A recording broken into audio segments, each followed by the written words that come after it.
What a Monday we have going on today. We have on Next Week's Life podcast, the judge, Bob Goldberg, and the new BTA attorney and general counsel in the making, Greg Goldberg.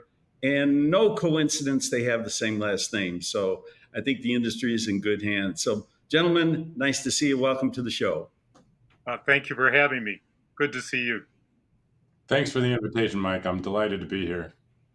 Well, I'm delighted you're here. I'm delighted you're in the industry, and I think the industry is in great hands. So, a couple of quick questions. I've been dying to ask the two of you. So, Greg, are you more like your dad or more like your mother? Oh boy, we're gonna step right onto the minefield, aren't we? I think I would say I've got a good mix of both of them. I think I've got my dad's seriousness and smarts, and I'd say I've got my mom's compassion and good looks. Well, both of those things are really good. Compassion and good looks. Although I would have to say the judge has a lot of compassion. I'll give you high marks on the good looks, though. Thank you. Yeah. So, gentlemen, again, this is a wonderful opportunity to finally introduce the two of you at the same time to a whole host of people that weren't at BTA National. So I welcome you to the industry, Greg, officially. And I'm sure there are a lot of people who feel the same way. So, Judge, how do you feel about bringing your son into this 95-year-old wonderful industry that we serve? Well, Mike, I am overwhelmed with the opportunity that Greg has. As you may know, of those 95 years, I've been part of it for 46. And in those 46 years, we've done some tremendous things for the dealer channel. I devoted my career to the dealers and the dealer channel and helping them navigate and overcome any obstacles that they face. And frankly, I think we did an excellent job. Now, we tried this transition two times previously.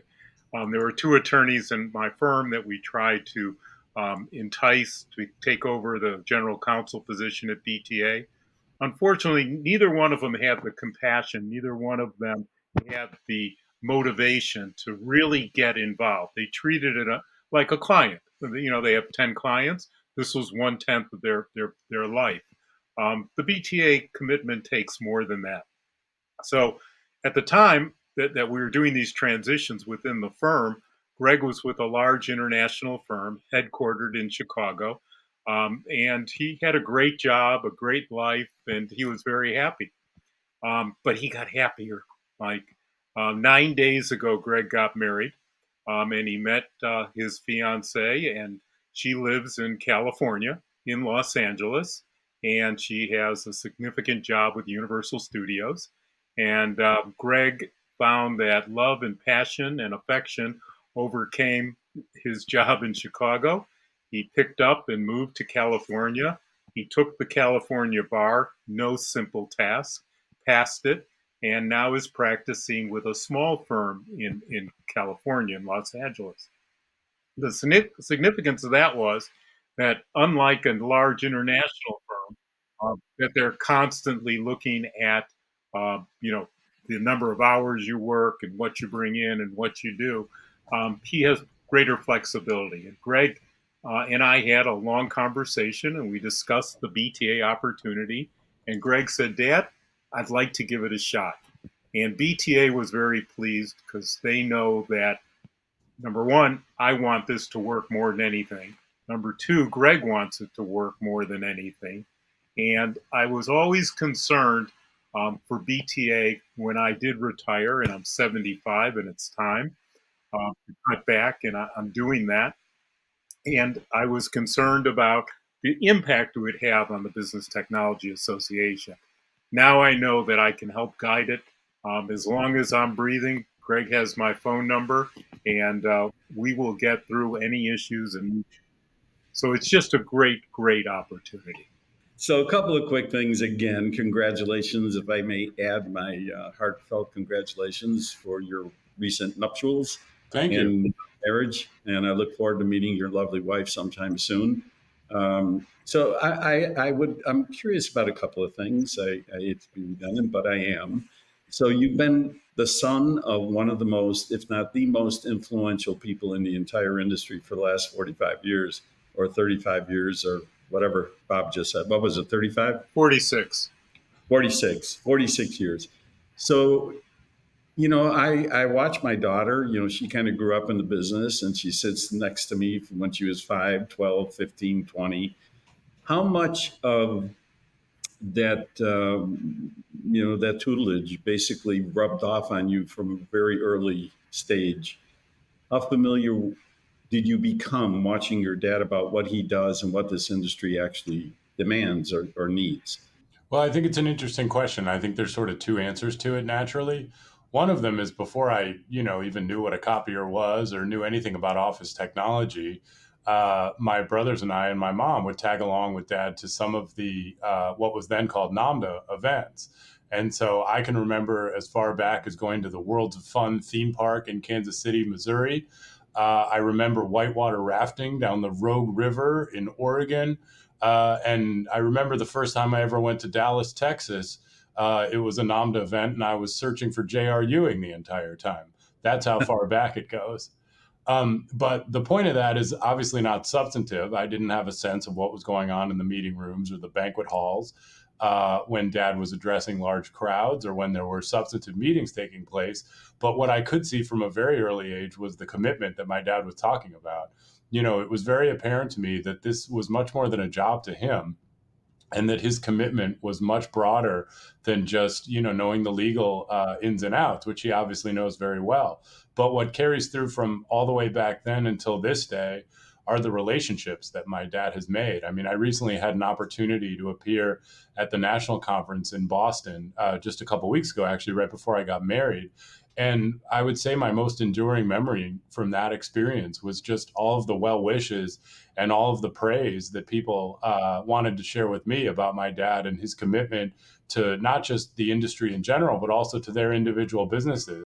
And, as I get up to speed on some of the substance and some of the more pressing legal nuances of what's affecting the industry today at the macro level and what's also affecting, small and medium and large business owners on the micro level, now I'm really sort of putting two and two together, that it wasn't just that commitment and going on those fun trips when I was a kid.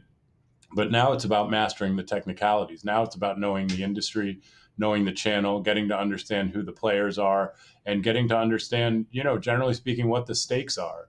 Because those are things I definitely didn't have an appreciation for until I grew up. And one thing I bring to bear from my experience as a litigator is I understand pressure points. I understand looking for trapdoors and looking around corners. My background, you could generalize and say, is in risk management. So that's one of the things that I bring to the table that I think dovetails neatly with a lot of the things I've learned by talking with dealers and talking with my dad about some of the things that affect the industry, because there's always risks and there's always ways to prepare and manage expectations and get ready for risk. So that may be a meandering way to answer your question, but I'd say on the one hand, it goes back to understanding that the relationships in this industry are the most important thing. And now my job and my task is much more focused and nuanced, which is getting up to speed on the substance and understanding what steps it's going to take and what I can do to help dealers and the channel move forward. Actually, that was a great answer. I love that answer. And you're right. Anytime you're around the judge, you're going to get people from every walk of life almost in our industry coming up and saying something meaningfully beautiful about him. So you're a lucky son, and he's a lucky dad.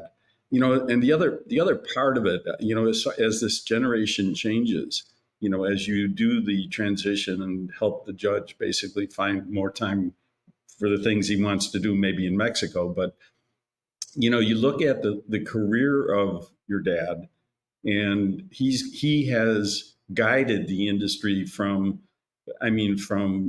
pure analog to digital to networking to all these wonderful migrations, technology migrations, and generational migrations. And you walking into probably the most profound migration that Bob and I have ever seen in the last 30, 40 years. So the AI stuff, the risk management, like you were talking about, cybersecurity and insurance, and I think the industry is going to be in a good position to have you help guide us through that.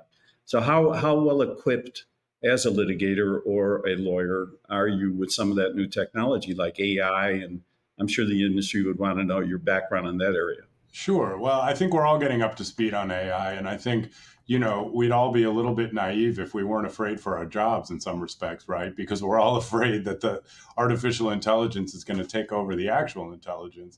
But what I would say is, as we all get up to speed, I'm sure many people are familiar with the story about the attorney from New York who asked, artificial intelligence to write a brief for him that he submitted to a court.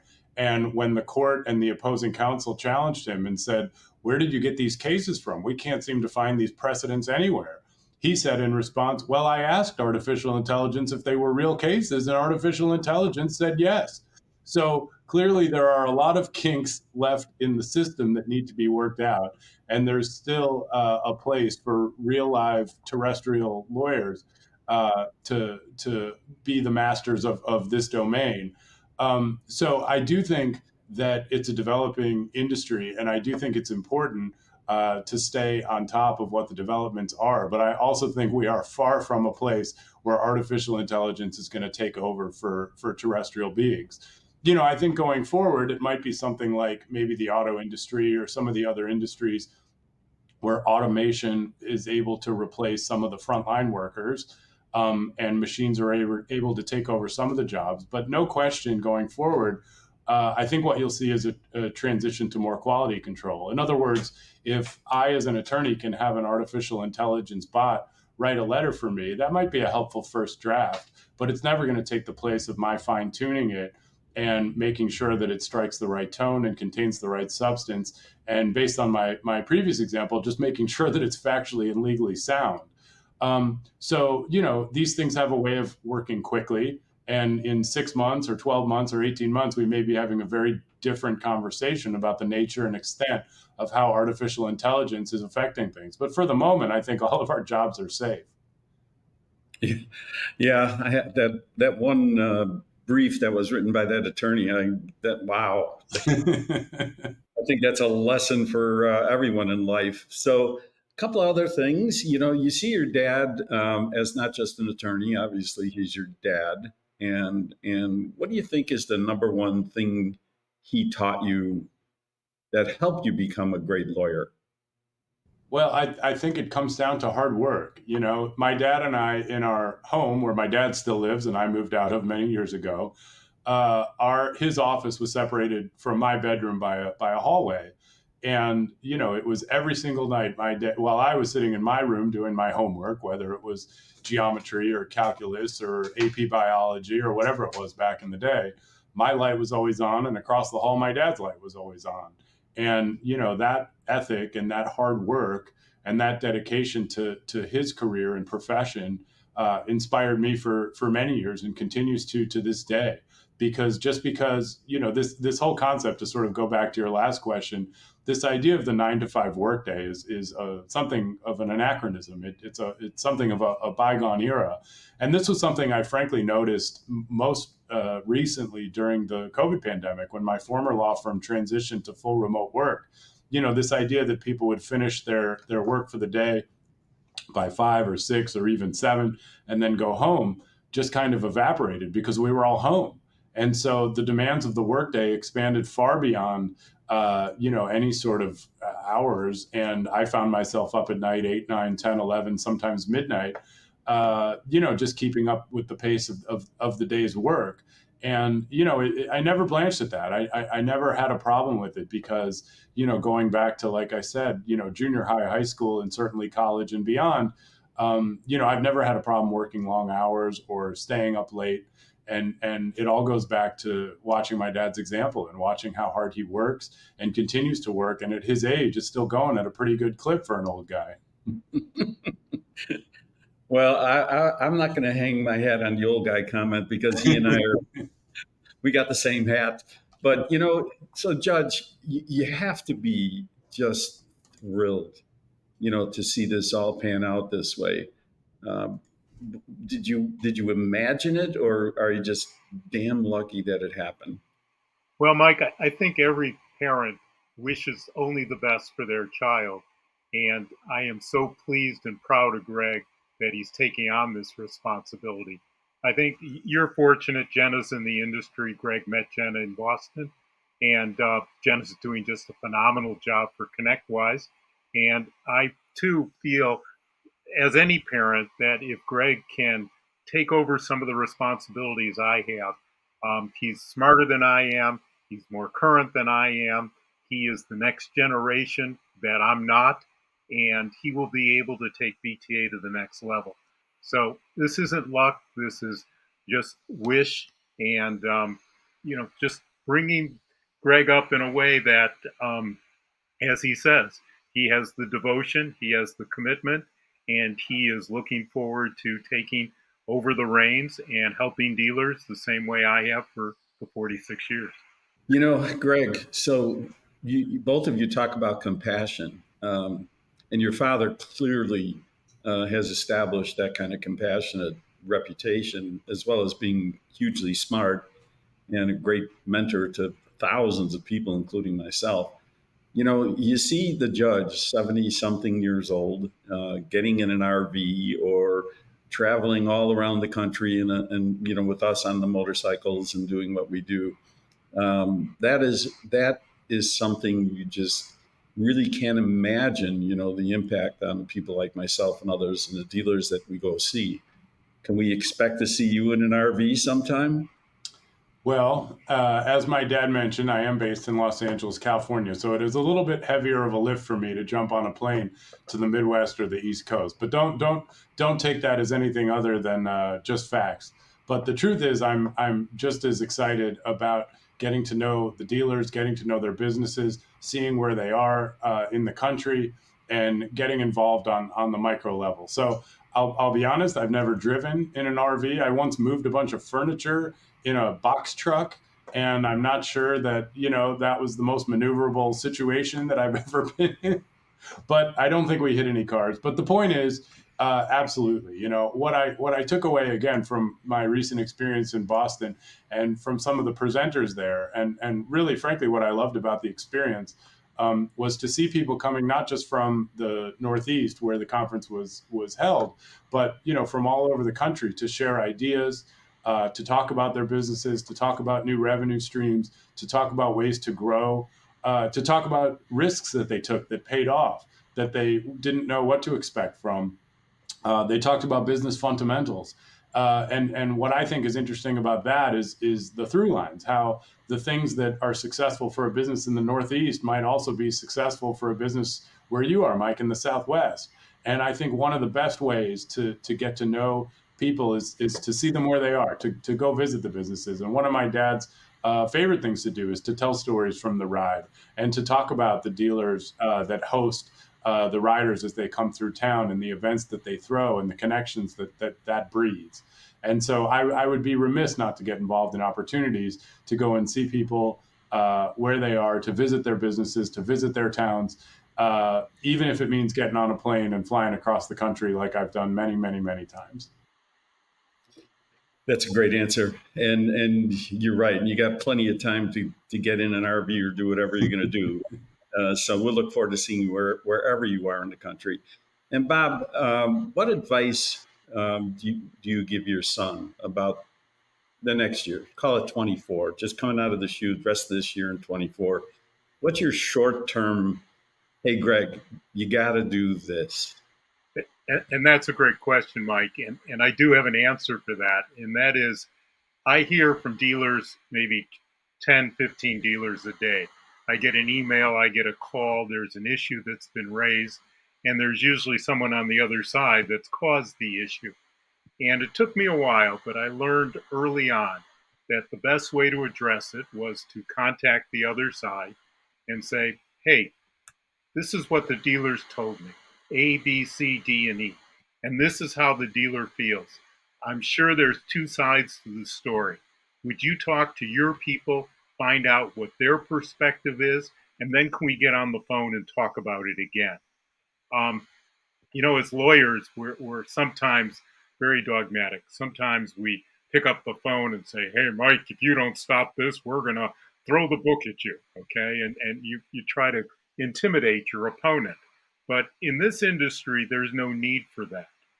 In this industry, we have some excellent partners throughout. And if you approach any issue that a dealer presents you and you talk about it and you hear both sides, I find it very easy to find a resolution that is acceptable to everyone. So, the key is listen to the dealer, listen to the other side, find the resolution, but do it in a fair, equitable, and ethical manner. And that's great. That's great counsel, counselor. And I've seen you put it into action 100 times. So you've always told me the best lawyer in the world is the one that actually gets things done and avoids the litigation. So great counsel. And you bring up something else that I was curious about. Have you both had time to talk about this whole 9-star situation? And what are you both looking at for the next 90 days, 120 days in that arena? Well, the 9-star, situation took us all by surprise. 9-star, everyone who bought products from 9-star, they had 80% of the computer chips that go into toner cartridges, and people had to adjust very quickly. 9-star is the first company that's taken legal action to say that they were not properly treated under the Administrative Procedure Act, rather than they haven't addressed the forced labor issue yet. I think at this point, what we're trying to do is establish with suppliers that all goods that they bring into the United States are in full compliance with all laws and regulations and in compliance with the embargo. And if a dealer, who's an innocent party in this situation, if a dealer were to get some sort of claim made against them, that the supplier would indemnify them, defend them, and hold them harmless. We're at the period right now where we just have to see what happens. See what happens with the litigation, see what happens with the embargo. But in the meantime, we also need to make sure dealers have the products they need, they have the supplies they need, they have the parts they need. And they will get those, and they'll get those with the assurances that they don't face any jeopardy for doing so. Is that you share that opinion? I'm sure, Greg. Absolutely. Couldn't have said it better myself. I'm getting the feeling that you two might be interchangeable a little bit, so I'm okay with that. So let's talk a little bit about fun. So obviously, the judge is going to be on a holiday coming up here soon, and I'm hoping that Greg, you'll be picking up all those calls and emails and let your dad do what he does over there. When we think about Greg, what does Greg and what do you do for hobbies? What makes you happy besides Sure. getting married? Well, look, I would say this last 18 months has been a little bit of an aberration because I had to do a lot of things to shift my life to Los Angeles. So I wouldn't say that these things were fun, but I did sell a place in Chicago, followed by moving to California, followed by taking the bar examination, followed by getting married. So I would say that, you can't look at my last 12 to 18 months as an indicator of what I like to do with my free time because I didn't have much. But before that, I will tell you that, like my dad, I like to play golf. I've always been very physically active. I like to run. I haven't run nearly as many marathons as my dad has, but I did complete one back when I was in college in Paris. That was one of my prouder accomplishments all those years ago. Let's see. I've always loved to cook and bake. I don't know why, but I do think there's a correlation between being a lawyer and liking to cook things and liking to make things, meaning that you always have to follow a certain set of rules in a recipe. And if you go out of order or do things wrong, you're going to end up with a mess on your hands. And I think it's a pretty good metaphor for working on a lawsuit. You got to follow the rules. And you can take certain liberties from time to time and get creative. But if you go too far, you're going to end up with a mess on your hands. I didn't know your dad cooked. I don't know that he does. So the metaphor works for you, maybe Works not for so me. much. Yeah, works great for me. And Mike, I eat cooked meals. Yeah. Well, I think your dad and I have a pretty good handle on Grey Goose.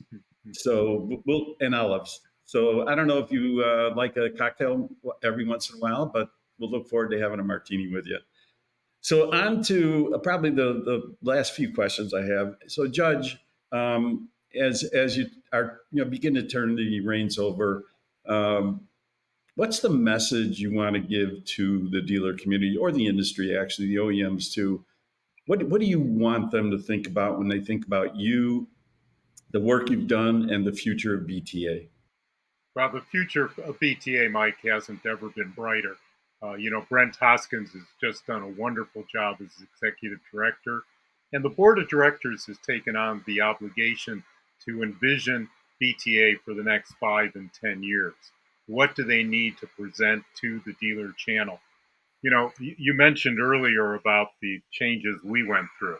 I even went back further than that. When I started with BTA, they made their money putting Monroe calculators, 4-function calculators, on vice presidents of banks' desks with a maintenance contract. That was the moneymaker. And then we had the wet copiers. You remember Saxon and some of the others. And then we had the dry copiers. And then we had analog, digital, color. We've gone through it, word processing, everything else.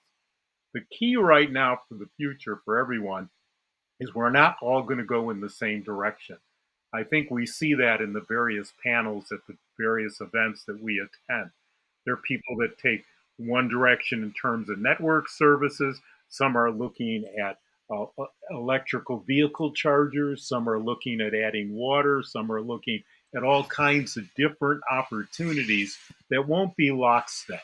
If you were in the print business, you went from analog to digital. It was natural. You took on fax machines. It was natural. They were all the same kind of thing. So BTA has to adapt and have a broader stance, get to more of the dealers' employees, the sales managers, the service managers, the technical people. And we all have to do that. And the other thing that I want to make abundantly clear is how important it is to bring younger people into the industry. And I just attended a meeting last Wednesday. I spoke in Colorado Springs. And one of the dealers got up and he made a point, because it's a peer group and they're sharing what their successes are, that his median age for salespeople in the last 18 months had gone from 61 years of age to 40 years of age. And that to me was just mind boggling. That's what has to happen. Look at Greg. He's different than I am. He has different skill sets. He's much more comfortable with the technology, and we have to bring more people in. And we see it, whether it's Casey Lowery, whether it's James Loeffler, whether it's Stephanie, any of the people that we work with. We see them coming in, and we have to instill upon them the opportunities that exist and help train them and educate them to do them successful. I completely agree with you. And we're going to be doing that at ECS, right, 24, bringing all the young folks in, working on the hiring of veterans and transitioning veterans. So that's a huge thing for us. We have a couple of panels with Stephanie and Lindsay and Lauren Hannon, all these young folks. And so I'm excited about that. And I'm glad to hear whoever that dealer was share that information with you. That's awesome. That's encouraging. So when you look at, and Greg, a couple of things I would probably encourage you about. I mean, I agree with your dad. This is a most unbelievably exciting time for our industry. I truly believe it. There are so many opportunities yet to be developed and frankly turned over, into money-making opportunities for everyone, for the industry. But the two things that, when I think of your dad and I think of our industry, there's two things that always jump out at me: elegance and grace. And, high road, stay in the high road. And your dad and I know that there are a few who like to be on the low road, and we can never meet there. And so if there's a banner, I would ask you to champion, to continue to champion on behalf of the Goldberg Stramalio not so legal law firm. I I encourage you to take up that banner. The industry needs it. Anyone can be negative, requires absolutely no thought. So please pick up that banner with your dad or for your dad and all of us. And a couple of other things. So I'm going to assume for a minute that you have at least one Sinatra song that you like? Absolutely. I love My Kind of Town, Chicago. Oh, awesome. That's a good pick. Did you have a Sinatra song at your wedding? We did not, if I recall, but the whole night is a blur. It was still just a week ago, and I'm still putting together everything that happened and all the conversations I had. And my wife and I were lucky enough to take a short vacation after the wedding, and we spent roughly the entire time just reliving what a magical weekend it was. Well, Well, Greg, I can tell you that at the brunch on Sunday, there was two Sinatra songs playing in that room at awesome. my request. Thank you very much. We do honor to the chairman of the board, so that's good. And Judge, I don't think I've ever asked you if you have a favorite Frank Sinatra song. In one of our earlier podcasts, Mike, you asked, and I said My Kind of Town. That's why I burst out laughing when Greg said it. But I can transition to another my, and that's My Way. Well, you did it and do it your way. There's no question about it. So, Greg, Judge, I think the audience is going to appreciate this conversation. It's been fun, informative. And my takeaway for what it's worth, guys, is that the industry is in great hands. And it sure is comforting, to see the Goldberg name continue and make huge contributions going forward. And Greg, if there's ever anything I could do to help you, please make sure you reach out to me. And the judge knows that every day of every moment of every day. And I will close with one thought. He has guided me through life's journey, business journey, professional journey in countless ways you can never even imagine, nor would I in some cases want to repeat. But his guidance and his mentoring and his leadership has meant the world to improving my personal life, my professional life, and I think the standards that I try to live to. So you got some shoes to fill, Greg, and I feel very, very powerfully certain you're going to fill them. So, gentlemen, I thank you very, very much. It's been a fun 30, 40 minutes, and we'll talk to you soon. Thank you. Love you, Paco. Thank you. Thank you, Mike. Thanks. Really enjoyed this. This is really a great opportunity. Thank you so much. My pleasure. Thanks, Judge.